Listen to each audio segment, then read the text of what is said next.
Já, ég heiti Stefán Melstæði, einn eigandi hérna á Snaps, kokkur.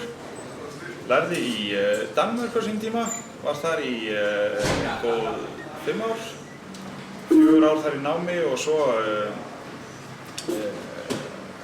vann ég á hóteli sem heitir Hótel D'Angleterre. Staðurinn sem ég lærði á restaurant Grønnegade, hann var svona mjög danskur en þó með svona franskar hefðir í matagerðinni. Það var svona, hann sagði alltaf eigandinn að þetta var svona danskt-franskt eldhús.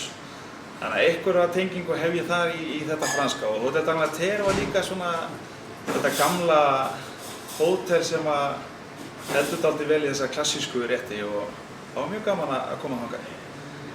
En við ætlum að taka þátt í Good France og erum búin að setja saman matseðil. Mjög simpúl, einfalda matseðil eins og við erum vanir að gera hérna á Snaps. Það allt svona einföldum stíl en reynum að halda í góðan grunn og hafa þetta dálítið skemmtilegt og hrátt. Við ætlum að vera með franskar ostrur sem flogið inn hérna til Íslands einu sinni í viku alltaf. Svo verður reyktur lax. Ég segi eitt sá besti reykti lax sem fæst á Íslandi. Með honum briochebrauð sem við bökum sjálfir og lítið salat. Svo færum við okkur yfir í önd confit, andalæri, steikta kartöflur og salat. Því næst ætlum við að vera með osta. Við erum alltaf með einhverja franska osta rúllandi hérna.